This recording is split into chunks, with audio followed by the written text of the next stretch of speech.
추운 날에도 저희가 함께 모여서 하나님께 당해 주신 교회의 질서가 어떤 것인가 하는 것을 알고자 합니다. 하나님 가르친 자에게 은혜를 주시고 배운 자들에게도 지혜를 주사 저희가 하나님의 뜻을 이 땅 가운데서 더욱더 깊이 살아내는 그런 사람으로 살아갈 수 있도록 도와주옵소서. 모든 말씀 예수 그리스도 이름으로 기도드렸습니다.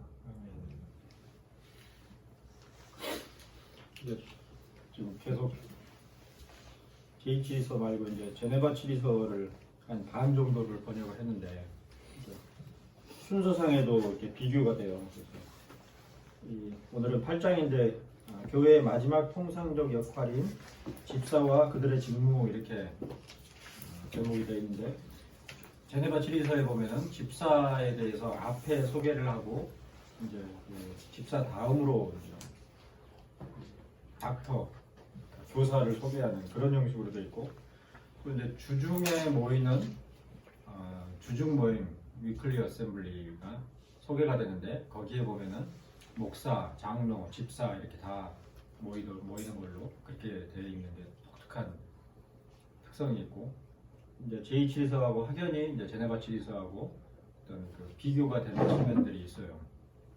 이제 제네바 치리서 같은 경우는 노회에 대한 별도의 언급이 없고 반면에 제네바 치리서 제2치리서는 노회를 비롯해서 그 회의체에 대해서 굉장히 강조하는 그런 성격이 뚜렷하죠.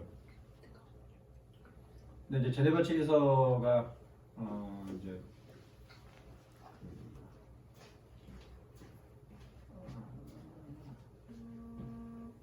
존 낙스와 관련되어 있는데 존 낙스가 이제 영국에서 잠깐 도피 생활을 하잖아요. 엘리자베스 왕 때인가요? 그때 이제 상당히 많은 신자들이 대륙으로 넘어가죠. 박해를 피해서 그 과정에서 이제 그 유럽 지역 몇몇 지역 예를 들면 대표적인 게 제네바죠. 제네바 지역에 그런 쉽게 피난민 영어를 하는 피난민들이 모여서 교회를 형성하는데 그 교회 가운데서 이제 교회 질서를 논의된 것이 이제 제네바 7위서로 이렇게 되어 있는데 그 제네바 7위서 그래서 이제 뭐랄까 회중 가운데서 그러니까 동시에 그렇게 이제 낙스를 주축으로 해서 장로교주의의 그 바탕 가운데서 모였던 회중이 있었는가 하면 또 금방 이제 그 회중주의적인 그런 성격을 갖고 있는 그런 분들이 또 금방 또 똑같이 피난을 와가지고 같이 섞이게 되는데 그 과정에서 이제 갈등을 겪게 돼요. 그러면서 그 질서를 이제 정리를 하는데 그런 성격이 있어서 제네바 7위서 같은 경우는 좀 독특하게 당회나 지교회 중심적으로 굉장히 뚜렷하게 이렇게 서술이 되어 있는데 이제 그런 특성과 아울러서 이제 그 순서상에서도 제네바 7위서는 집사를 먼저 소개를 하고 나중에 이제 교사에 대한 소개가 나와 있고 제2치리서에서는 앞에 이미 목사 다음으로 교사에 대해서 소개를 하고 이제 여기는 이제 마지막이 아니라 한참 뒤에 8장에서 지금 집사의 직분에 대해서 근데 집사 직분에 대해서 뭐라 그래요? 교회의 마지막 통상적 역할인 집사 이렇게 돼 있죠. 그죠? Of the deacons and their office. 그래가지고 그들의 직무인데 the rest ordinary function in the kirk. kirk는 교회거든요. 그러니까 교회의 통상적 펑션, 직무, 기능인데 마지막 통상적 기능이다. 그죠? 집사의 역할이 그런 직무를 감당하는 자다 이렇게 소개를 하고 있죠. 근데 이제 집사라 그랬을 때 보통 이제 영어로 디콘이잖아요, 그죠? 이제 1절 그러니까 1항에서 그 디콘이라는 말에 이제 어원과 관련된 그런 언급들을 하고 있죠.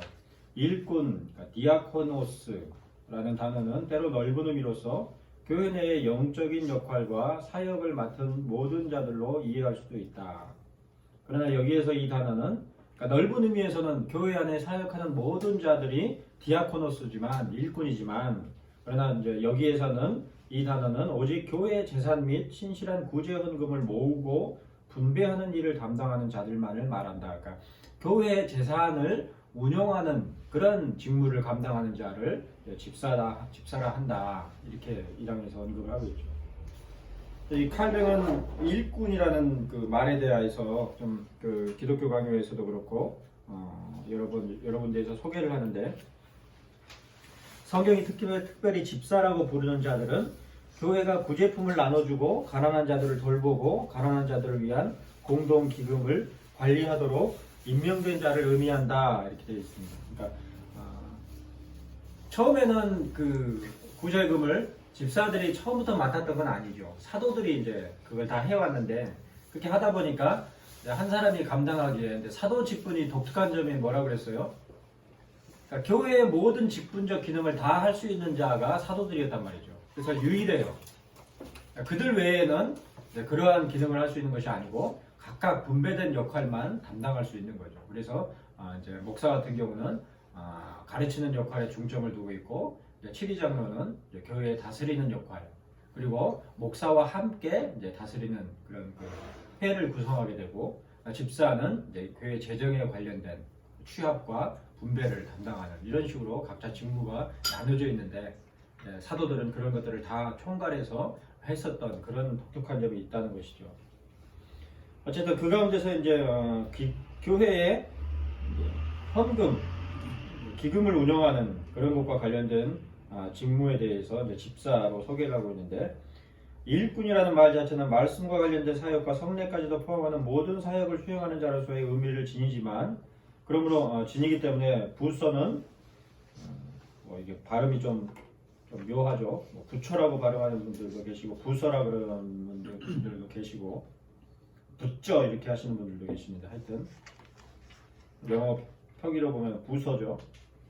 부서는 초대교회는 그들에게 노예의 위험에 가까운 직급을 부여하고 가르침과 성례전의 거룩한 사명의 활동에도 참여하는 것을 인정했다고 설명했으며, 루터와 칼뱅 또한 동일한 맥락으로 일꾼이라는 단어를 설명한다. 그래서 이 디아코노스라는 말을 쓸 때에는 그런 그 통상적인 디콘의 어원이 되는 그런 명칭이 아니고 광범위한 그런 그 통상적인 그런 사역자들의 명칭으로서 사용을 했었던 것이다. 사도행전 6장 3절 6절 아까 이제 언급한 그런 내용이 나오죠. 한번 볼까요? 사도행전 6장에 보면은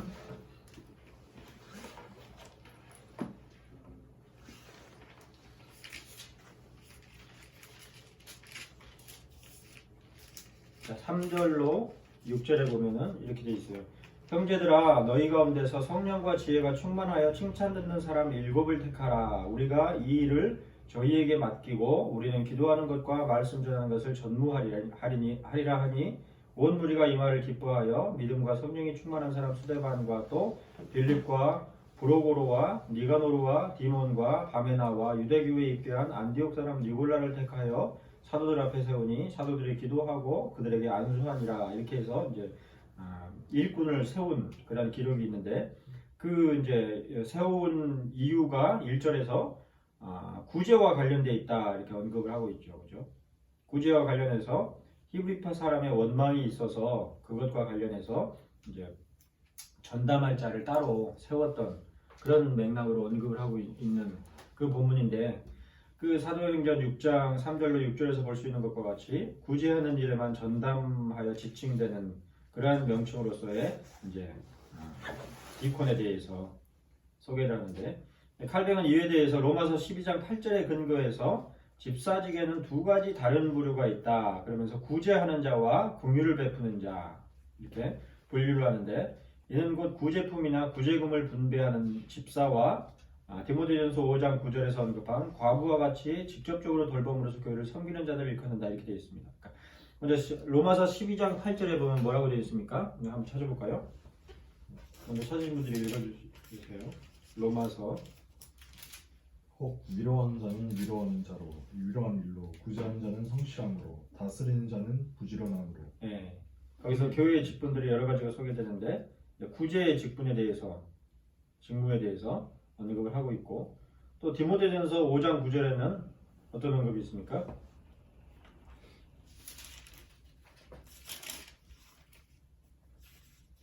가보면 과부로 명부에 올릴 자는 나이 60이 덜 되지 아니하고 한 남편의 아내이었던 자로서 이렇게 되어 있는데 여기서 이 과부라는 것은 교회에서 실질적으로 긍휼을 베푸는 그러니까 그냥 그 말 그대로 그냥 과부만 얘기하는 것이 아니라 교회에서 그러한 교회의 뭐랄까 일꾼으로서 그러한 중대한 역할을 했었던 그러니까 실질적인 돌봄을 하는 그런 섬기는 자로서의 과부를 얘기를 하고 있죠. 그래서 이제 이런 측면에서 보면은 이제 여자 집사가 허용이 됐던 것이 아니냐 성경 안에서 이렇게 이제 되는데 그 부분에 대해서 입장이 굉장히 이렇게 보수적인 그러한 장로교 교단들 같은 경우는 지금도 미국에서도 일부 교단들은 여자 집사를 인정하지 않는 그런 교파들이 아직도 있습니다. 이제 지금은 다 일반화돼 버렸죠. 우리나라에서도 다 여자 집사나 여자가 직분을 갖는 것에 대해서 별 문제 의식을 없고 심지어는 이제 교파에 따라서는 장로교단 안에서도 교단 가운데서는 여자 장로를 세우거나 여자 목사를 세우는 그런 교단들도 있는 그런 실정인데 분명한 것은 성경에서 직분을 언급할 때에 여자 직분을 언급하는 예는 극히 없죠. 이렇게 이제 좀 한 단계 걸쳐서 유추해 볼 수 있는 여지는 있는데, 그죠? 그 교회에 섬기는 자로서의 그런 과부에 대한 언급은 있는데 구체적으로 직분에 대한 언급으로서는 없단 말이죠. 그런 측면에서 여전히 여자 직분에 대해서는 조심스러운 입장이고 일반적으로 직분을 교회 안에서 여자가 취하는 문제에 대해서 우리는 여전히 고수하는 측면이 있죠.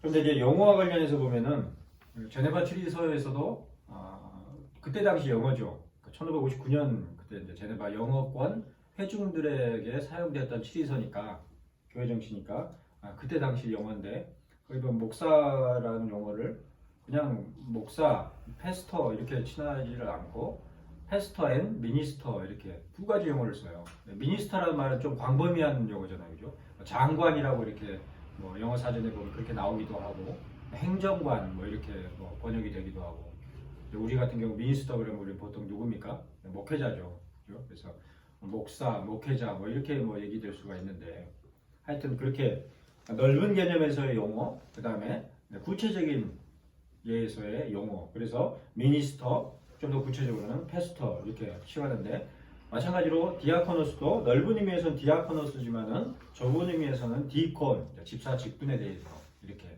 세부적으로 용어가 구별되어 있는 그런 부분들이 제7위서에서도 담겨 있죠. 용어상에. 그래서 번역하기가 굉장히 어려워요. 이때 당시 7위서들도 그렇고 대표적으로 뭐 아론스 라드 같은 경우도 아론의 쌍난지팡이라는 책 같은 경우도 번역하기가 난해한 게 한 가지 용어를 쓰는 것이 아니고 노예라는 용어도 뭐 어쩔 때는 프레지비테리라고 그냥 쓰기도 하고 어떤 경우는 또 분명히 시노드 이렇게 하기도 하고 그 클래시컬 시노드 이렇게 용어를 쓰기도 하고 굉장히 좀 이렇게 정리가 안 된 그런 측면들이 있는데 근데 그렇게 굳이 용어를 구별해서 쓰는 이유는 분명히 있는데 그것까지는 아직 우리가 추적하기가 쉽지가 않죠.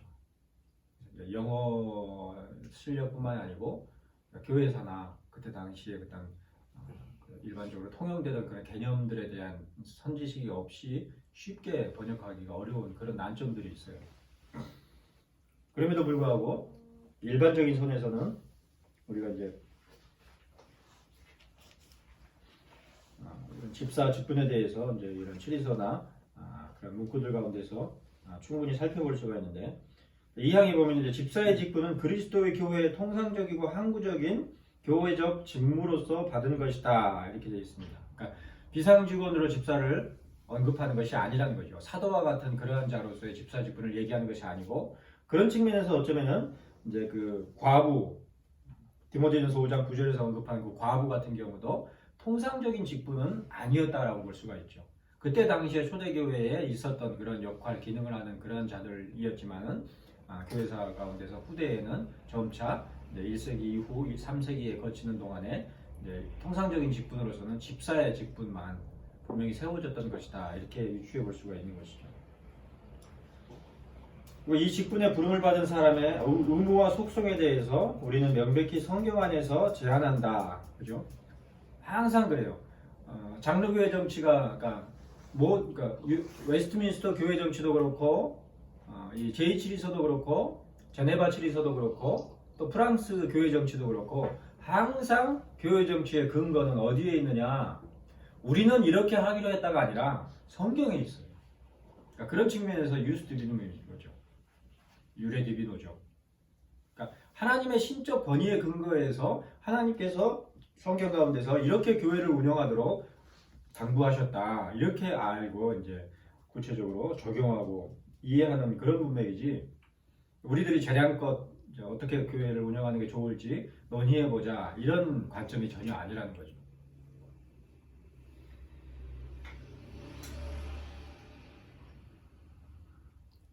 그래서 우리는 명백히 성경에서 제한한다.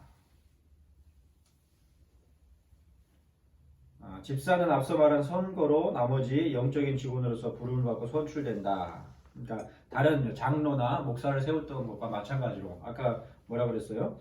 디모데전서인가요? 거기서도 아니다. 사도행전이었죠, 그죠? 사도행전 6장에서도 안수해서 세웠다 그랬죠, 그죠? 동일한 선거 절차를 통해서 직분으로 세운 거죠. 로마서 12장 7절로 8절에 보면은 한번 보십시다. 로마서 12장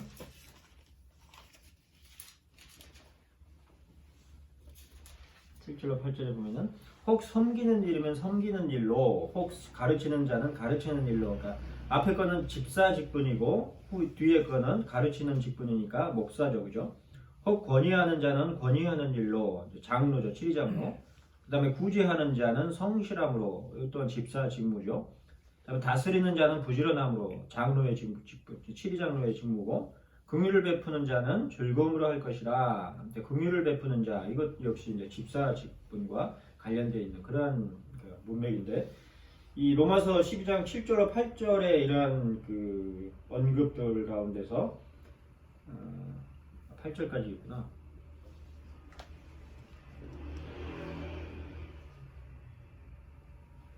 이러한 부분들은 통상적으로 교회에 항상 있어 왔던 그러한 그 직무들이죠. 근데 반면에 그 초대교회 시절이라고 하는 그때 1세기 교회에서 한시적으로 있었던 그런 역할들도 있죠. 뭐 치유랄지, 그죠? 그런 부분들, 병 고치는 은사나 이런 부분들, 그런 부분들에 대해서는 또 한시적으로 사용됐었던. 그래서 템포라리아, 라틴어인데 템포럴 영어로는, 그죠? 그 다음에 영구적인 퍼페추어. 그래서 항존직이 영어로 보면은 ordinary and perpetual 이렇게 돼 있죠. 그런 측면에서 항존적이니까 그 일반적이니까 영구적인데 일반적인 의미로 영구적이다. 그러니까 사도 시대와 같이 어떤 특별한 성격으로서 있는 것이 아니고 일반적인 질서적인 그런 성격으로서 항구적으로 있는 직분이다. 이런 의미죠. 십사직분도 마찬가지 그런 종류의 질서라는 것입니다. 그래서 이런 종류의 질서는 어느 한 시대에만 국한되지 않았다. 그렇죠? 그러니까 그에 반해서 엑스트라 오디너리인 그 비상 직원들은 그 초대교회 당시에 그때 시대에 국한된 그러한 직무이자 직분이었고, 그 이후까지 존속하는 것은 항존직이죠. 그러니까 지금은 이제 항존직에 의해서 교회가 운영되는 그러한 성격으로 있음을 이러한 그 집사에 대한 언급에서도 우리가 충분히 살펴볼 수가 있고요. 184쪽에 보시면 맨 그 후반부에 이 직분에 부름을 받은 사람의 의무와 속성에 대해서 우리는 명백히 성경에서 제한한다 그랬습니다. 그죠? 이 부분이 이제 전체 치리서의 맥락이기도 해요. 제네바 치리서도 그렇고 모든 장로교회 치리서들의 그 근거는 항상 이 문맥이에요. 성경의 근거에서. 그런 점에서 우리가 교회 정치를 절대로 간과할 수가 없는 거죠. 왜? 성경에서 하나님께서 교회를 어떻게 운영할 것인가에 가르친 대로 우리가 정리한 것이기 때문에 그러한 교회 정치의 이해 없이는 바른 교회가 설 수가 없죠. 그러니까 교회가 우리가 선다 그러면 보통 우리가 뭘 말씀을 강조했다 그랬죠, 그죠? 말씀이 가장 뭐 어떻게 보면 본질적인 표지라고 할 수가 있는데 그럼에도 불구하고 오늘 우리가 집사직분과 이어서 이제 나오는 교회 재정과 관련, 재정의 운영과 관련된 그러한 내용들을 살펴보면 그것만이 아니죠. 말씀이 좀 구체적으로 그러면 어떻게 현실 가운데서 가시화되는가 그 부분도 연계되어 있는 그 직분이 바로 집사 직분이기 때문에 그런 측면에서 보면 집사 직분이 아주 중요하죠. 그러니까 집사가 그 직무를 잘 수행함으로써 교회가 가시적으로 또렷하게 드러나는 거예요. 그 직무를 잘 제대로 수행을 못하면 그만큼 교회가 흐릿해지는 거죠. 자, 3항에 보시면 집사의 직분과 권세는 그들을 선출한 자들에게서 맡겨진 전체 교회의 재산을 전달하고 분배하는 일이다 그랬습니다. 그렇죠? 그러니까 재산 관리를 하는 거죠. 자, 이것은 노회 혹은 장로회의 임명과 판단에 따라 수행한다. 이 점이 독특한 점이죠. 회중주의 교회에는 어때요? 집사 직분에 국한되죠. 그 지교회 안에서, 그러니까 회중 정치라는 기본적으로 이제 공동회 정치라고 볼 수가 있죠. 그에 반해서 여기서는 이제 노회 혹은 장로회의 임명과 판단에 따라 수행한다 그랬어요.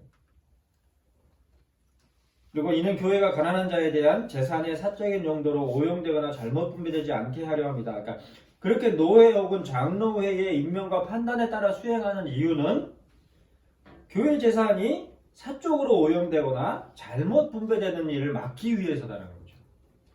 사실 사람이 가장 잘 못 다루는 것 중에 하나가 재산이죠. 특히 공적인 재산, 공공재에 대해서는 어때요? 이게 쉽게 여기고 그러니까 함부로 오용하기가 쉽죠. 교회에서도 마찬가지란 말이에요. 자, 설명 부분에 보시면 이는 잉글랜드에 있는 칼빈주의 교회들과 청교도들에게서도 공히 찾아볼 수 있는 집사의 직무에 관한 점이다. 그런데 사망은 그러한 집사의 직무에 있어서 이것은 노회 혹은 장로회의 임명과 판단에 따라 수행해야 함을 명시하고 있는데 이는 186쪽에 교회와 가난한 자에 대한 재산이 사적인 용도로 오용되거나 잘못 분배되지 않게 하려 함이라고 분명하게 밝히고 있다 그랬습니다. 자, 사실 이것은 노회 혹은 장로회의 임명과 판단에 따라 수행해야 한다는 것은 제1치리서를 따르는 것이다. 그러니까 제1치리서를 다 거부하고 새로 짜진 것은 아니고 제1치리서에서 조금 정확하지 못했던 것들을 조금 더 뚜렷하게 정리한 그런 성격이라는 것이 여기서도 드러나는데 제1치리서에서 이미 이러한 그 집사 직분에 관련된 언급들, 특히 노회 혹은 장로회의 임명과 판단에 따라 수행해야 한다. 집사들이 개별적으로 독립적으로 이렇게 집행을 하고 거기에 머물러서는 안 된다. 그런 언급이 이미 제1치리서에부터 있었다는 것이죠. 그래서 실제적으로 교회와 가난한 자에 대한 재산이 사적인 용도로 오용되거나 잘못 분배되지 않게 하려는 것이다. 그런 목적에서 이제 노회에서 정기적으로 시찰을 해서 그 교회의 재정이 어떻게 운영되는지를 보고를 받는 그런 절차가 있었던 거죠. 조선여식의 장로교에서도 있었어요. 헌법상에 분명히 표시가 되어 있어요. 그 시찰에 대해서 세부적으로 나눠 있죠. 그리고 시찰에서 뭘 물어봐야 되는가 쫙 나와 있어요. 목사를 어떻게 잘 그러니까 목사를 잘 먹여 살리는지부터 해서 교회 재정이 어떻게 집행되는지 세부적으로 다 살필 수 있는 그런 체크리스트가 다 이미 뽑아져 있는데 지금은 다 그런 것들이 사장돼 버렸죠. 그러니까 지금은 이제 그걸 그렇게 하려고 그러면은 왜 노회가 교회에 간섭을 하느냐 이렇게 인식을 하죠. 그럼 좋다 이거예요. 교회가 그 재정에 있어서 제대로 집행을 하느냐. 이제 곧장 9장에 보면 교회의 재산과 그것의 분배에 대해서 나오는데 이 내용들을 살펴보면은 형편없죠 오늘날 교회. 써야 될 때는 뭐 안 쓰고 엉뚱한 데다가만 재정을 쓰는 비일비재하다 말이죠. 자, 그래서 9장에서 이제 교회의 재산과 그것의 분배를 보면, 그러니까 이게 순서를 봐도 어때요? 집사 직분이 소개되고, 그리고 그 집사 직분과 관련된 교회의 재산과 관련된 그러한 주제가 9장에서 다뤄지고 있죠. 그죠? 그러니까 순서에도 다 이제 이유가 있는 거죠. 맥락으로. 자, 9장 1항에 보시면 교회의 재산은 기독교 신앙을 고백하는 나라의 보편적인 관습이나 동의하에서 교회의 유익과 공적인 사용을 위해 과거에 이미 받았거나 앞으로 받을 모든 것들을 의미함으로 이렇게 되어 있는데, 이 문맥에서 우리가 이제 이해하지 못하는 거가 하나 있는데, 자, 중세 시대 거의 1000년 동안, 1000년에 가까운 기간 동안에 기독교가 유럽 전역의 일반적인 크리스찬이티였단 말이죠. 크리스텐돔 이렇게 표현하기도 하는데, 그러니까 기독교 문화였단 말이에요. 물론 이제 중세 시대에 많은 오용들이 있었지만 당연했던 삶에 있어서 기독교를 빼놓고는 살아갈 수 없는 그런 구조였단 말이죠. 1000년 동안이나. 그러니까 그런 그 문화와 깊이가 우리가 쉽게 그렇게 단정 지을 수 없는 그런 깊이가 있죠. 그 잔재가 아직까지, 잔재라는 표현이 좀 그렇지만 아직까지도 남아 있어서 어때요? 서로 미국만 해도, 아까도 권사님하고 잠깐 얘기 나눴지만 미국만 해도 어때요?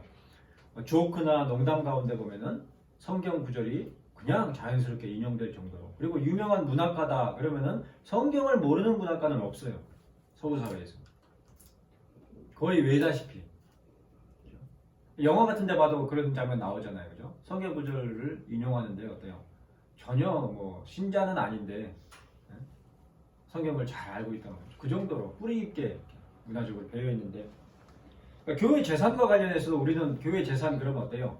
그 교회가 갖고 있는 유형무형의 재산 밖에는 모르지만, 사실 이제 그 유럽, 그 중세시대의 유럽에서는 교회의 재산이 엄청났어요. 심지어는 국가의 재산보다 교회의 재산이 더 많았어요.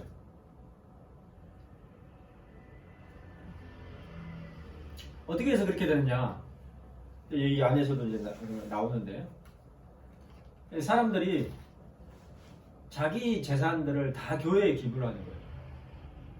그게 전통으로 이제 뿌리 깊게 오래도록. 그러니까 교회에 기부를 했으니까 교회 재산이 되잖아요. 그게 오래되니까 나중에는 나라 전체의 거의 모든 땅이 다 교회 땅이에요. 그래서 황제도, 왕은 물론이고 황제도 재정과 관련해서 제한적일 정도로, 그 정도로 교회 재산이 아주 막강했었죠. 그러니까 우리로 치자면 조선왕조에 그런 관련된 그런 모든 재산들이 여전히 교회의 소유로 있었다라고 볼 정도로 그런 문화적인 바탕 가운데서 있는 그런 의미의 재산이에요. 종교개혁과 함께 그 재산의 소유와 관리를 어떻게 할 것이냐, 이런 문제가 굉장히 쉽지 않았고 또 정치적으로 첨예해 있었던 그런 정도로, 이 제2치에서 시기만 해도. 그래서 우리가 생각했던 것보다도 재산의 영역이 훨씬 광범위하다. 근데 그 재산에 대해서 교회의 유익과 공적 사용을 위해 과거에, 그러니까 이미 예전부터 세습 자산이죠. 교회의 세습 자산. 세습이란 말을 쓰니까 목회자 사실 그것만 생각하는데, 예전부터 이렇게 교회의 재산으로서 세습되어 왔던 그러한 재산들도 포함해서, 그리고 앞으로 받을 모든 것들까지, 그런 부분들이 다 교회의 재산의 영역이다 이렇게 언급을 하고 있고, 여기에는 구체적으로 토지, 건물, 소유물, 연간 임대료, 그러니까 교회가 과연 그 임대 사업을 해도 되느냐, 여기 연간 임대료 포함되어 있단 말이죠. 그러니까 교회 자산이 있어서 그 자산을 임대해서 수익 발생하는 것들도 마찬가지로 교회의 재산이었던 것이죠. 그리고 그 어떤 적법한 칭호, 즉 왕, 군주 혹은 평민들이 교회에 기부한 모든 기부금, 이 도네이션이 엄청나게 많아가지고 나중에는 이제 부패의 근원이 될 정도였단 말이에요. 중세시대는. 그 다음에 기금, 금식 헌금, 그리고 신실한 성도들이 지속적으로 헌납한 모든 것들 또한 포함한다. 그러니까 중세시대에 헌금 그 목록들이 엄청나게 많았죠. 어찌됐든 그런 것들이 다 하나님 앞에 헌금의 용도로 이렇게 냈던 것들이 다 교회의 재산의 성격이다 이렇게 언급을 하고, 또 그 후반부에 보면 토지의 11조 테인즈 이렇게 돼 있죠. 그러니까 내가 어떤 토지를 사면 그 토지의 10분의 1을 이제 마치 그 레위인에게 벌렸던 것처럼 구약의 그런 예법처럼 그 성직자들에게 소유로 주고 또 성직자들이 자기가 그 토지를 가질 수 있었단 말이죠. 그러니까 우리가 그런 부분들을 이제 자료가 상당히 부족하지만 참 이제 연구해봐야 될 부분이죠. 그래야지 이제 우리가 사실은 제2지리사나 이런 또 교회가 운영하는 그런 실질적인 성격이나 이런 부분들도 실제적으로 우리가 알 수가 있어요.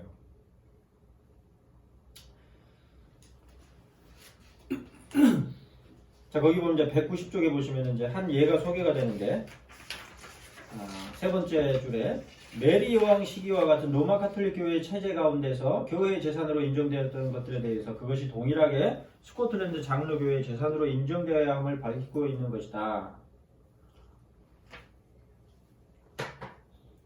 또한 그러한 교회의 재산에는 하나님을 섬기고자 교회에 주어진 그리고 앞으로 주어질 모든 것이 포함된다고 하여 교회와 관련하여 발생하는 모든 요인들을 포괄적으로 재산으로 취급함을 규정하고 있다 그랬습니다. 그리고 교회와 관련하여 발생하는 일체의 목록들 가운데 어떤 것도 예외로 삼지 않는 것이 특징이다. 어떻게 보면 섭리적인 거죠. 중세 시대를 거치면서 교회에 부여되었던 그런 재산들에 대해서도 그대로 섭리적으로 인정을 하고 그걸 교회 재산으로 그렇게 규정을 했더라는 것이죠. 그런데 그게 이제 뭐 어떤 의미가 있느냐? 나중에 이제 후반부에 나오는데, 그래서 그 재산이 교회 재산이 엄청나단 말이에요. 그래서 전에도 한번 언급을 했지만 비가 많이 와가지고 다리가 끊어졌어요. 교회가 긴급 재정으로 그거를 다리를 보수하는, 오늘날 같으면 사회적인 공공재죠. 그러니까 수재를 겪었어요. 근데 이제 교회가 그 수재민들을 실질적으로 집을 지어주고 하는 그런 역할을 감당할 수 있는, 그게 이미 16세기, 17세기에 교회 정치 가운데서 그렇게 실질적으로 가능했던 것이 그만큼 하나님께서 섭리 가운데 교회의 재정을 공급해 주셨던 것을 가지고 운영할 수 있도록 이렇게 이제 생각을 하는 거죠. 그런 것에 비하면 오늘날 교회의 재정이라는 건 스케일이 아주 협소해져 버렸죠. 계속해서 불법적인 수단으로 교회의 재산을 취하고 또한 개인의 사적이거나 모독적인 용도로 전용한다면 이는 하나님 앞에서 가증한 행위다. 그러니까 제가 어렸을 때 기억에 그렇다고 해서 뭐 일소된 건 아닌데 어떤 기억이 이제 있냐면 친구들이랑 이제 한참 야구가 유행했어요. 제가 이제 처음 야구가 도입돼가지고 광주에 살 때인데 그때 막 그 혜태 그 어린이 야구단 해가지고 유니폼 막 맞춰 입는 게 대세였는데 집이 그렇게 부유하지 못해서 그냥 동경만 했죠. 하여튼 뭐 그런 시대가 있었는데 그때 한참 야구가 붐이어가지고 동네마다 그 야구를 하는데 한 번에 야구공이 이렇게 쳐서 이렇게 저기 넘쳤다 축대 밑으로 떨어졌어요. 근데 이제 우리 공은 아닌데 괜찮은 공이 하나 있는 거야. 그러니까 또 그때는 공도 많지 않았단 말이죠. 그래서 애들이 우르르 내려가서 서로 먼저 집으려고. 내가 먼저 집었어요. 그래서 착 들어 올렸어. 근데 또랑에 빠졌던 거라 이렇게 축축하더라고요. 근데 내 거다. 내가 하나 건졌다. 그래서 뿌듯해갖고 이러고 있는데 옆에 있던 형이 야 그거 시궁창에 빠진 거야. 그러는 거예요. 그러니까 냄새가 나. 썩은 데가 나요. 그 또랑이 시궁창이었던 거야. 가지고 찜찜하게 이게 좋긴 좋은데 이게 왠지 이렇게 그냥 좋지만은 않은 찜찜한 그런 느낌을 받았던 적이 있는데 교회 재정도 그런 게 될 수 있는 거죠.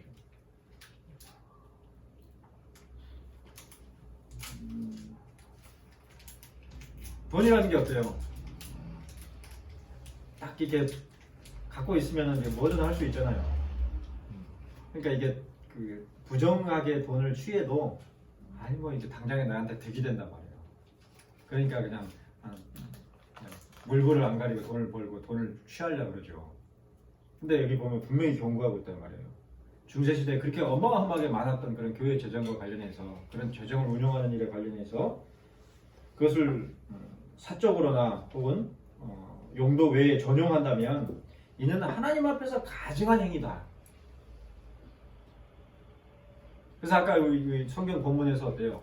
사도행전 6장에서 어떤 자들을 뽑았어요? 그냥 대충 뽑았나요? 평판이 분명하게 인정된 자들을 뽑았죠. 믿을 수 있는 자들, 신실한 자들. 이러한 이항과 관련해서 일찍이 부서는 교회의 물품과 재산은 신성한 것이기에 다른 용도로 변형하지 말아야 한다고 분명하게 주장한 바 있다. 또한 다른 어떤 방법으로는 그처럼 불법적으로 교회의 재산을 변형한 것과 관련하여 거래하는 자도 저주받은 형벌에, 그러니까 작물과 같은 거죠.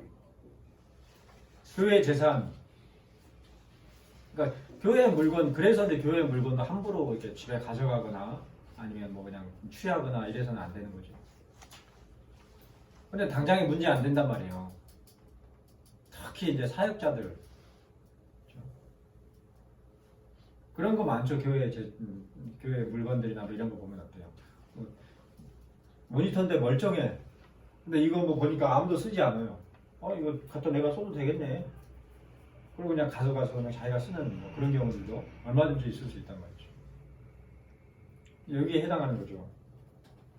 그런 부분들에 대해서 분명하게 저주받은 형벌에 이르도록 유죄 판결을 받아야만 함을 밝히고 있다라는 거죠.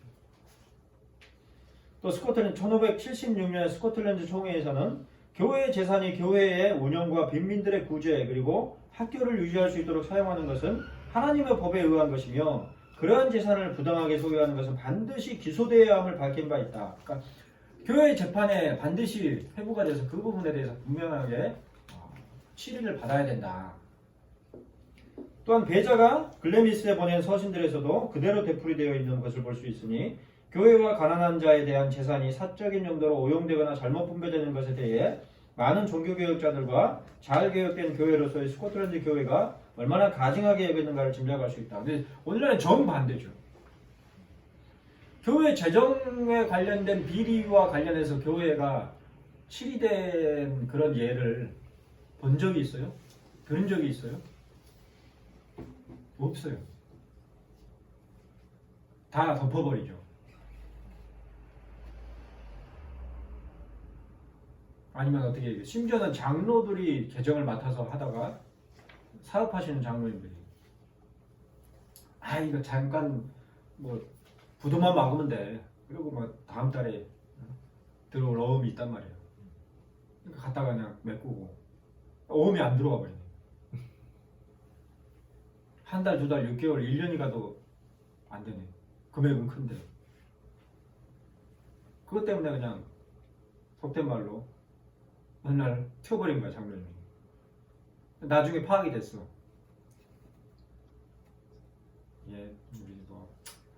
우리 잃어버린 셈 치고 맙시다. 그러고 만단 말이야. 대부분 그러죠. 그러니까 우리 신앙이 얼마나 얄팍한가. 전혀 거기에 대해서 죄책감도 없는 거예요.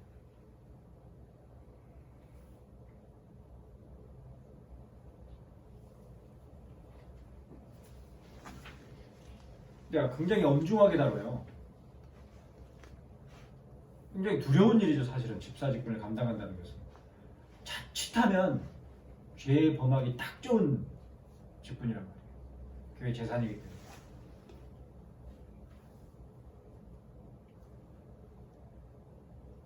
뭐 정부 사업 하나 하면 거기에 비리가 얼마나 많이 나올 수 있어요. 마찬가지죠. 교회에서도. 사망에 교회의 재산은 반드시 집사가 취합하고 분배하되 있어요. 집사가 교회 재정을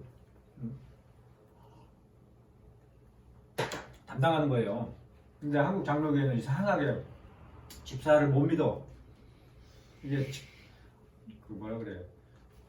집사로 쉽게 해서 집사로 바닥에 굴르다가 한 10년쯤 하면 이제 장로 되기 때문에 그런 시스템이기 때문에 집사를 아직 믿을 수가 없어요. 가지고 재정을 장로들이 그냥 그런 경우들이 많아요. 근데 여기 보면 치리서에 보면 분명히 교회 재산을 운영하는 것은 집사의 직무란 말이죠. 그렇기 때문에 집사도 함부로 세울 수가 없는 거죠. 우리처럼 그냥 6개월 다녔으니까 집사하세요 이런 거는 아닌 거죠. 항상 우리가 염두에 둬야 할 것이 장로교회에서는 장로교 정치에서는 그 직과 관련해서 직분이 있는 거지 직무가 없는 직분은 없어요. 그래서 명예, 원로 이런 말은 붙을 수가 없는 거죠.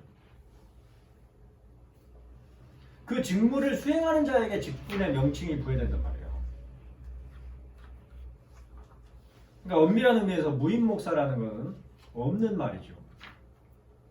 그러니까 시대가 악해져서 아무도 임지를 책임져 주지 않기 때문에 무임 목사가 발생하는 정도라고 보면 되죠.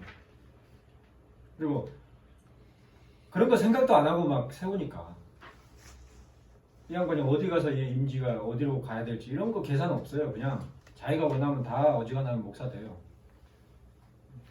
뭐 유명한 뭐 그런 뭐 장자교단이라는 그런 장로교 교단들도 시험만 패스하면 실력만 있으면 목사 되기 쉽죠. 근데 뭐 부목사만 생각을 하지 담임 목사의 목회지에 대해서는 생각을 안 했는지 지금 뭐 그런 교단들도 어때요? 갈 데 없는 목사들이 부지기수죠. 사실상 심각한 사회 문제죠, 한국에. 앞으로 더 극심해질 거예요. 그로 인해서 파생되는 문제가 계속 이제 발생하게 됩니다. 그로 인해서 계속해서 흐트러지겠죠. 자, 하나님의 말씀이 정한 것을 따라서 집행하도록 한다. 교회 재산은, 그죠? 그러니까 교회 재산을 어떻게 운영하는 것이 하나님께서 성경을 통해서 가르치신 것이냐 알아야 되겠죠. 그래서 성도들의 필요를 따라 분배함으로써 신실한 성도들 가운데 아무런 부족함이 없도록 했다. 이 문맥도 이제 중요한데 우리가 이제 교회 재정을 오늘날 그 흔히 얘기하는 그 초대교회라고 하는 그 초대교회 전통을 보면 사도행전에 나오는 전통을 보면 유무상통한 그런 예가 있죠. 그죠? 그래서 그 유무상통이라는 말을 오늘날은 또 어디서만 써요? 공산주의에서 쓰고 사회주의에서 쓰고 또 한 가지 그러니까 사회주의의 그런 아이디어가 사실은 그 성경 구절과 연계가 돼 있어요. 또 제세례파들이 그렇게 했었죠. 그런데 문제가 뭐냐? 이게 재산을 그러니까 내놓기도 하고 뭐 심지어는 뺏기도 하고 그렇게 하고 모아는 지는데 이게 분배를 못하는 거예요. 근데 그 분배의 규모가 오늘날에 갖고 있는 그 분배의 개념하고 틀려요. 그 한 집안을 세워줄 정도로 그런 의미란 말이에요. 이 분배라는 게 사실은. 그러니까 목사를 이제 사례를 그러니까 목사를 청빙한다. 그러면은 그 목사가 생계 문제로 고민하지 않게끔 당연히 해줄 정도로 교회 재정을 그렇게 해요. 구제라는 것도 그냥 오늘날과 같이 그냥 구제품 박스 하나 만들어가지고 한 박스에 뭐 2, 3만 원짜리 해가지고 그냥 성탄절 앞두고 돌리고 그런 정도가 아니라 그 집안을 살려주는 집이 없는 집안 같으면 집도 교회 재정에서 이렇게 해줄 수 있는 그런 정도란 말이에요. 그렇게 하는 데가 어디가 있어요? 자기 교인한테도 그렇게 못해요. 그래서 실질적으로 경험을 해봤는데 누구나 다 알고 가장 아주 다 알아. 그 가정이 어떤 가정이고 그 사람이 누군지. 이게 문제가 생겼어요.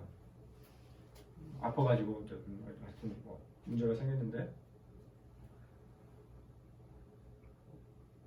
그냥 찔끔찔끔 헌금 좀 하고 끝이지 그 집안을 실질적으로 어떻게 세우는 그거 할 줄 모르고 또 이제 나이가 좀 있는 분인데 그 이제 회사가 망했어요.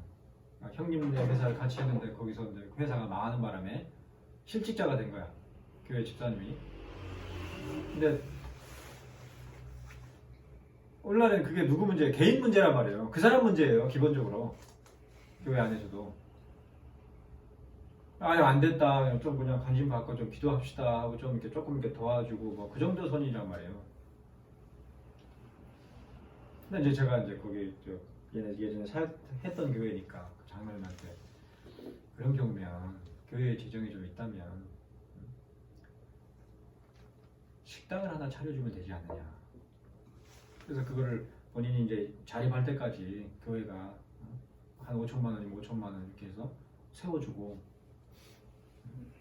근데 기금으로 본인이 분명하게 숙지를 하게 하고, 그래서 본인이 이제 자립할 수 있게 되면은 다시 교회에 상환을 하고, 다른 또 이제 도움이 필요한 가정에게 또 그 기금을 이렇게 돌리고 이렇게 하면 되지 않느냐. 근데 해본 적이 없고 어떤 교회도 지금까지 한국 교회에서는 그렇게 모르게 한 예도 있을지는 모르겠지만 공식적으로 확인되는 그런 예가 거의 없기 때문에 집안이 부도가 나가지고 나앉게 생겼어요.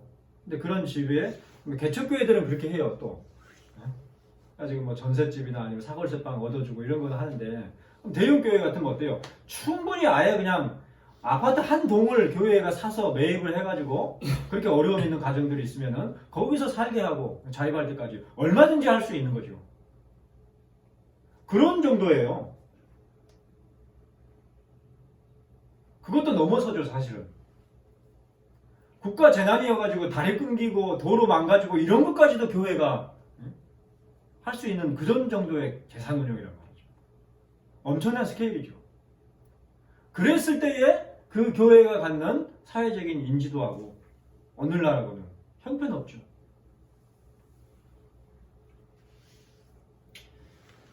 하여튼 그런 측면에서 신실한 성도들 가운데 아무런 부족함이 없도록, 근데 진짜로 그냥 뭐 말로만이 아니라 진짜로 부족함이 없도록 이렇게 해줄 수 있는 정도로 그런 차원의 구제다. 여기서 언급한 구제라는 것이.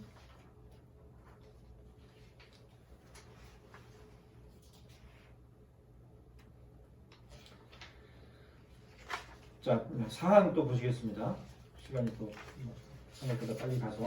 사항에 보면 동일한 규정들이 교회의 소유 자산에 대한 다음 4가지 분배 원칙. 자, 그러면 교회의 그 재정을 어떻게 분배하는 것이 좋은가? 4가지 원칙을 소개하는데, 교회 자산의 일부는 목사와 비숍, 이게 감독이라고 해야 될 것 같은데, 주교란 뭐 영어로는 주교가 비숍이기도 하고, 그런데 감독, 그리고 그들의 생계와 환대를 위해, 그러니까 목사의 생계를 위해서 교회 재정을 당연히 쓰도록 그렇게 항목이 나와 있고, 다른 것들은 장로들과 집사들 및 모든 교육자들이, 그러니까 이렇게 얘기하니까 이때 당시에 그 장로나 집사 직분이 유급 직분이었는가 이런 생각도 드는데, 아마도 유급 직분이었다기보다는 그들의 그 직분과 직무를 하는 데 있어서 실질적으로 집행할 수 있는 그런 운영할 수 있는 기금에 관련된 그러한 문맥인 것 같아요.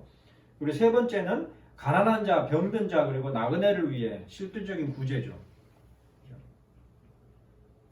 그래서 이제 이와 비슷한 예가 오늘날에는 그래도 좀 하는 그 예는 몇몇 그 교회들 가운데서는 학사를 운영하는 예가 있죠. 그래서 지방에서 올라온 학생들 학사를 제공해서 거기서 기숙하면서 학교를 다닐 수 있게 해주고, 그렇죠? 그런 것들이죠. 4번째는 교회의 기타 일들을 위해서와 특별하고 비상적인 일들을 위해 쓰도록 한다. 그러니까 이 특별하고 비상적인 일, 비가 많이 와가지고 교회가 천장이 비가 샌다, 방수공사 해야 된다거나 이런 데 쓸 그런 거죠. 근데 이게 이 비상적인 예가 아까도 이제 후반부에 또 나중에 나옵니다만은 어느 정도냐, 아까 얘기했듯이 재난이 당해가지고 뭐 다리가 무너지고 뭐 도로가 끊기고 이런 것들까지도 교회가 감당할 수 있을 정도로 그런 정도 규모란 말이죠. 특별히 또 우리들은 여기에 학교와 교사들 역시 포함하도록 했는데, 이는 그들을 교육자들 아래에서 동일한 것들을 소유하고 유지할 수 있어야 하는 사람들로 이해하기 때문이다. 이런 측면에서 교회가 학교를 운영했던 거죠. 그러니까 일반 학교는 오늘날 뭐 쉽지 않겠지만 최소한 신학교라 그러면 어때요? 원래 아시는 분들도 있지만 총신이라는 말이 뭐예요? 총회 신학교란 말이에요. 그 총회 신학교는 뭐냐? 총회가 운영하는 교육기관이라면 신학생 교육기관. 그러니까 거기서 공부하는 자들은 어때요? 학비를 받을 이유가 없는 거죠. 왜? 교회의 재정으로 운영하는 학교이기 때문에. 그게 원래 일반적인 거예요. 이 문맥이 그런 문맥이에요. 실질적으로 우리에게 적용을 해보자면. 근데 이때 당시는 학교가 어때요? 오늘날과 같이 그런 그라듀에이트가 딱 정해져 있는 그런 식의 학교 체계가 아니고 사실상 뭐랄까 교회가 사실은 학교를 운영해야 되는 그렇지 않으면 학교가 없는 그런 시대란 말이에요. 그러니까 일반적인 교육까지도 교회가 그렇게 감당을 했었던 것이죠. 그리고 그 교회에서 교회가 된다. 그 학교에서 가르치는 교사들에 대해서도 교회가 사례를 책임지고. 근데 그러기는커녕 가장 비리가 많은 데가 어딘 줄 알아요? 기독교 사학.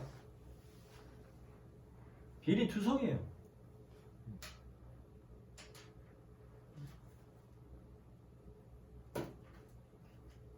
도둑놈들이죠.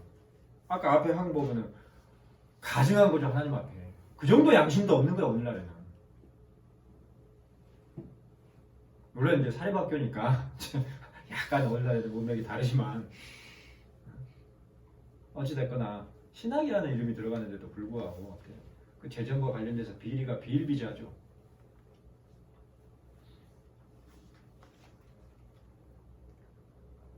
또 심지어 또 후반부에 특별하지만 일반적인 경우로서 회의의 사원들, 그러니까 여기서 어셈블, 그러니까 회의체가 상설 회의체는 아니지만 상시적으로 그 행정을 담당해야 되는 그런 경우들이 있단 말이죠. 그런 사무원들도 포함되고 또 심지어는 그때 당시에 지금은 다 없어졌겠죠. 시편송을 담당하는 자들이나 이런 자들에 대해서도 그런 사례들이 교회에 당연히 지급되는 것이 맞다. 그래서 오늘날도 비슷하게 뭐 이제 찬양대 반주자나 아니면 지휘자 이런 분들 사례를 하긴 하죠. 근데 이제 찔끔찔끔 사례를 하거나 찔끔찔끔 사례를 하는 이유는 보통 보면 뭐 때문에 그래요? 두 탕 세 탕 뜨니까 그런 게 이렇게 통용되는 그런 식인데 그것에 비하면은 사학만 봐도 이게 교회 재정을 어디다 교회 재정을 써야 되는지가 명백하죠.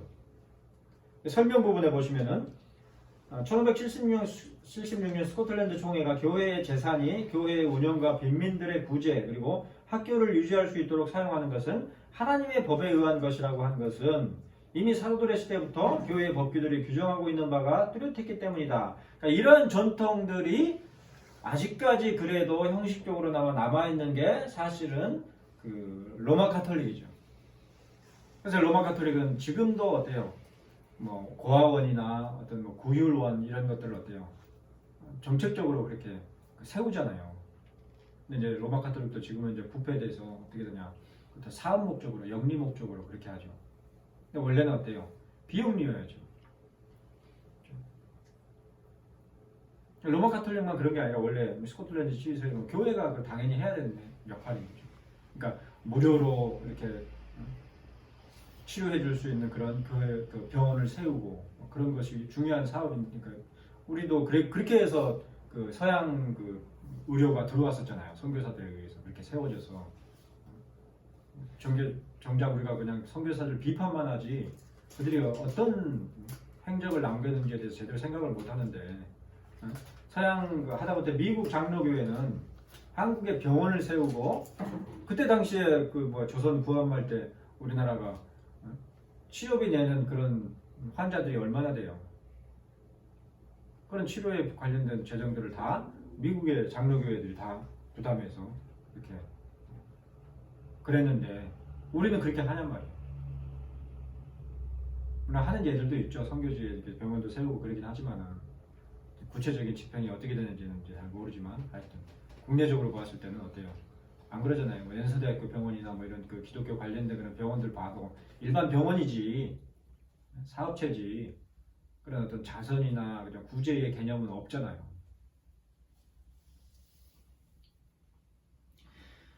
이제 칼뱅이 또 이제 교회 재산에 대한 언급을 하는데 기독교 강의에서도 나오는데 교회 재산이 사용되는 일이 처음에는 자유롭고 자발적으로 이루어졌으나 어떤 사람들의 탐욕과 악한 노력으로 말미암아 나쁜 일들이 생겨나면서 이런 악행들을 바로잡기 위해 법규들이 만들어졌다고 했는데 바로 그러한 법규들에 따라 교회 수입의 용도를 네 부분으로, 칼빈도 마찬가지로 네 부분으로 나누는데 첫째 부분은 목회자 사례, 둘째는 교회 안에 가난한 자의 구제, 셋째는 교회와 다른 부속 건물들의 수리, 좀 더 뚜렷하죠, 그죠? 넷째는 교회 밖에 가난한 자들을 구제하는 일을 위해 사용하도록 구분되었다고 한다. 자, 이런 부분에서 볼 수 있듯이 목회자의 생계를 교회가 책임지는 것은 당연한 거예요. 근데 아까도 얘기했듯이 무임 목사들이 많고 그런 무임 목사들에 의해서 교회가 자꾸 개척이 되다 보니까 어때요? 오늘날에는 보편적으로 목사가 사례를 받지 못하고 사역하는 것에 대해서 별로 문제의식이 없어요. 규모가 좀 돼도 한 몇십 명 되는 교회여도 그 교회가 목회자를 제대로 부양하지 못하는 것에 대해서 별 문제의식이 없단 말이에요. 근데 생각을 해보면 그거랑 똑같은 거예요. 자기 교회 성도가 교통사고가 나가지고 생계를 꾸려나갈 수 없는데 거기에 대해서 그냥 위로만 하고 성경 말씀 그대로죠. 굶주린 자에게 배부르게 먹어라. 따뜻한 밥 한 수저라도 챙겨 먹어라. 굶지 말고. 옷이 없어 헐벗는 자에게 이 옷이 이렇게 얇아서 되겠냐. 좀 따뜻한 옷 좀 입어. 그러고 그냥 쓱 가버리는 거랑 똑같은 거죠. 말씀에 의해서 세워지는 교회인데 그 말씀의 사역을 감당하는 자에 대해서 사례를 못 받는데 생계가 제대로 안 되는데 당연하다는 듯이 말이 안 되는 거죠.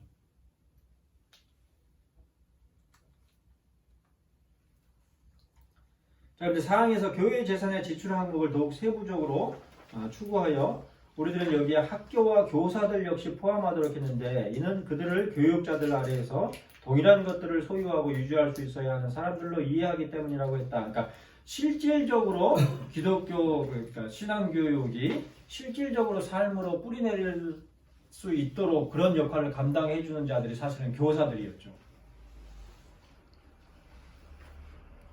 저 오늘날 주일학교 교사를 얘기하는 게 아니에요. 이는 16세기 당시에 스코틀랜드의 학교들이 제네바시의 경우처럼 교회의 지원으로 운영되었던 상황을 반영하는 것으로 보이는데 애초에 학교에서의 교육은 교회의 직분 가운데 하나인 교사, 닥터가 담당하는 것이었기 때문이다. 그러니까 이런 측면에서 이제 앞에서 우리가 살펴봤잖아요. 목사가 이중직을 가져서는 안 된다. 목회도 하고 교사를 해서는 안 된다. 그 문맥이 어떤 취지냐. 여기서도 돈 벌고 저기서도 돈 벌게 하지 말아라. 그런 취지가 아니라 두 가지 직무가 다 가벼운 직무가 아니란 말이에요. 속된 말로 올인해서 담당해야 할 그런 직무들이란 말이에요. 그러니까 두 가지를 함으로 말미암아 하나도 제대로 못하는 그런 일이 발생하지 않도록 해라. 그런 취지죠. 근데 오늘날은 어때요? 이제 갈수록 심해질 텐데 어떤 좀 자리매김을 한 그런 신학교들이 아니면은 신학교들이 교수들 사례를 제대로 하기가 쉽지 않을 정도로 열악해지겠죠. 갈수록 신학생이 줄잖아요. 신학을 하고 싶다 그러면 이제 말리고 싶어요. 신학은 하고 싶다고 하는 게 아니에요. 자기를 책임져 줄 수 있는 자들이 당신은 신학을 해서 목회자로 서십시오. 이렇게 세워져야 되는 것이지. 우리는 어때요? 저도 거기에 포함되죠. 누구도 책임지지 않아요.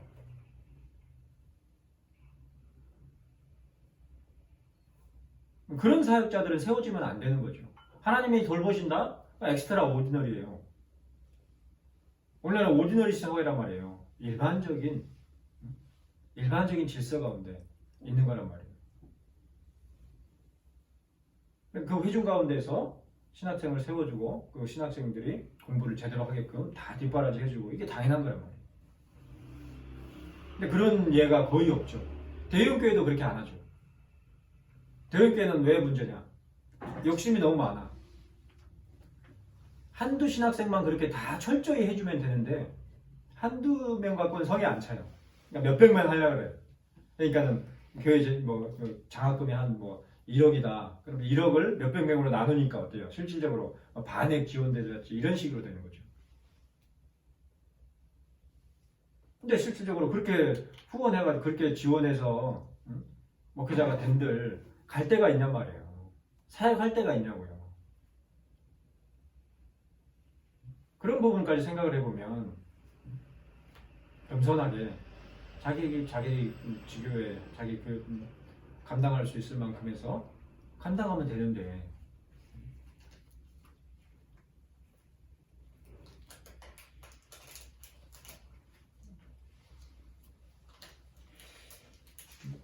손님이 같아요.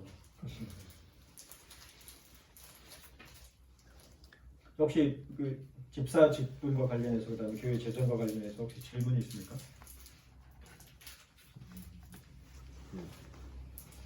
그러니까 뭐 이번 수련회만 국한된 건 아니고 네. 예전부터 말씀하셨던 게 이제 장로교회의 직분은 직무를 전제로 한다. 직무 없이 직분은 없다 이거라고 말씀하셔서 거기에 동의를 하는데 만약에 직무가 뭐 교회 인원수 확 줄어버렸다든가 아니면 그런 식으로 해가지고 이제 직무가 예전에 있었는데 없어질 수가 있다. 이럴 경우에는 어떻게 되는 건가요? 그래서 그런 경우에 그런 부분들을 파악해서 조치하는 게 노회의 중요한 역할이죠. 그럼 이제 장로나 재정 집사에 이제 더 이상 내일부터 안 하셔도 됩니다. 아니 그러니까 그런 부분들을 그 직무 그러니까 그 직분을 그러니까 쉽게 얘기해서 놓아줘야 되는 건지 아니면은 다른 그 역할을 감당할 수 있도록 이렇게 해줄 수 있는 것인지 이런 부분들을 노회가 판단을 해서 그렇게 해줘야 되는 거죠. 근데 오늘날에는 그렇게 할 수 있으려면 그러니까 똑같아요. 지교회 당회의 그 치리장로들이 신방을 하고 가정들을 실질적으로 파악을 해야 되는 것과 마찬가지로 노회도 각 지교회들을 다 돌아봐서 그 지교회 사정을 어느 정도는 소속들이 알아야 된단 말이에요.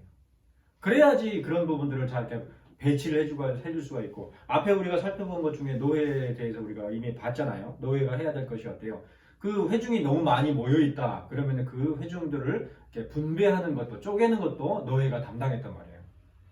그리고 아니면은 너무 이게 흩어져 있어가지고 집중을 못한다 그러면은 그걸 함께 모일 수 있도록 해주는 그런 것들도 노회의 중요한 기능들인데 오늘날의 현실에서는 불가능하죠. 사실상 장로교회라도 다 그냥 개별교회에 국한된 그런 수준이기 때문에 사실상 어떤 의미에서 이제 독립교회라고 볼 수가 있죠. 개교회주의에 다 거의 일반화돼가지고 자기 교회 자기가 사역하고 있는 그 지교회 말고는 더 이상 생각을 못하죠. 사고가 그런 식이기 때문에 쉽지가 않지만은 원래는 그렇지 않다는 거죠. 그런 부분들에 대해서 당연히 시찰자들이 시찰을 해서 그게 파악이 된다 그러면은 그런 문제 그러니까 그런 경우를 이제 사고교회라고 흔히 칭하죠. 그런 부분들에 대해서 뭐 임시당회장을 파송을 해서 그 조치를 한다거나 이런 식으로 노예가 당연히 해야 될 역할이에요. 직무 볼 게 없어졌다고 해서 이제는 뭐 그만둬야 된다, 직분 내려놓는다든가 그런 게 어떻게 보면 또 자연스러운 건가요? 아니면 그냥 당장의 직무는 없지만 이전에 뽑혔으니 일단은 그대로 간다는 게 더 지혜로운 방법일지 큰 이제 목회직과 관련해서 특히 이제 그런 부분 민감하죠. 일반 뭐 집사 직분이나 장로 직분 같은 경우는 얼마든지 자기가 사임을 하는 경우가 있는데 목사가 사임하는 예는 거의 찾아보기 어렵죠. 근데 사실 저도 그런 부분들을 고민하는 부분이죠. 지금도 여전히 여 같은 경우는 이제 부여된 회중이 없는 상태로 지금 사역을 하고 있어서 그런 가운데서 당면하는 여러 현실적인 어려움들이나 그러니까 좀 막 이게 공개적으로 얘기하기 좀 그렇지만 그런 부분들이 노예나 이렇게 파악을 해서 그런 부분 빨리빨리 즉각적 조치를 하지를 전혀 못하죠. 그러다 보니까 어때요? 무임 목사들이 자꾸 생겨나고 그러니까 이제 무임 목사들 경우에는 교회의 명칭은 있는데 실질적으로 교회를 운영하지 않는 개척교회로 있는데 사실상은 교회를 접은 상태인 그런 예들도 많죠. 근데 그런 경우에는 어떤 식으로든 노예 보호가 돼서 서로 이제 대화를 해서 다른 어떤 합당한 대로 임시로 보낸다거나 아니면은 이런 상황에서 내가 좀 객관적으로도 파악을 해봐서 이제 내가 사임을 해야 되겠다 이런 판단을 얼마든지 내릴 수 있는 그런 것이 돼야 되는데 현실적으로 봤을 때 오늘날의 이제 그 신학 교육도 그렇고 기독교 현실이 참 비참한 게 생각해봐요. 어쩔 수 없이 끝까지 목회를 해야 돼요. 왜? 목사 안 하면 할 게 없어요. 생각해봐요. 신학 교육만 해도 10년 가까이 들어가죠. 그죠? 그리고 뭐 사역을 좀 하다 그러면 뭐 아차하다 20년 지나요. 그럼 경력 단절이 20년이에요. 그죠? 그러면 이제 40대, 50대 됐는데 어디 가서 뭘 해요? 아무런 이력이 필요 없는 일밖에는 할 수가 없죠. 알판팔이 일밖에. 그렇게 돼버리는 거예요. 그러니까 sak풍에 선발 부르트기 싫으면 그냥 싫어도 그냥 싫건 좋건 계속 그냥 있어야 되는 그런 식이 돼버리는 거죠.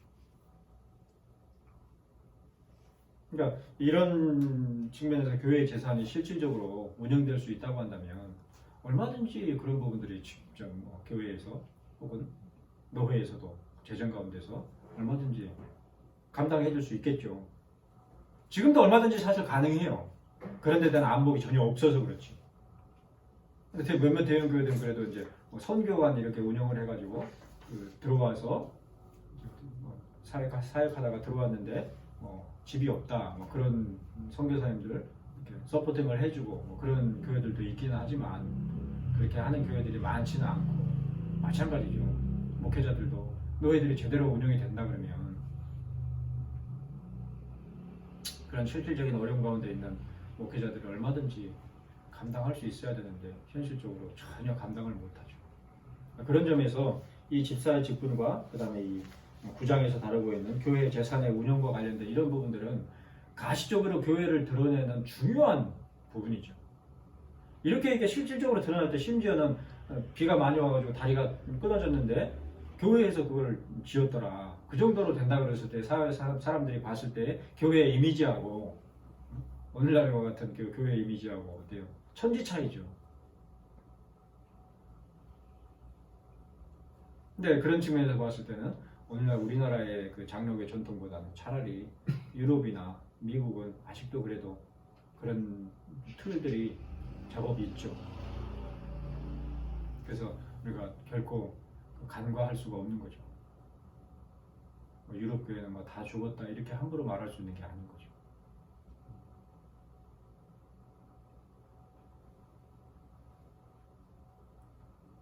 좀 답변이 됐습니까? 쉽지 않은 문제예요, 근데 왜냐면 워낙에 이제 기초가 다 무너져 버렸기 때문에 쉽지가 않죠. 오늘은 여기까지만 기도하고 마치겠습니다. 하나님 아버지 짧은 시간 가운데서 집사의 직분과 관련해서 또 교회 재정의 취합과 또 분배에 관련된 짤막짤막한 에피소드를 서로 나눠보았었는데 참으로 열악하고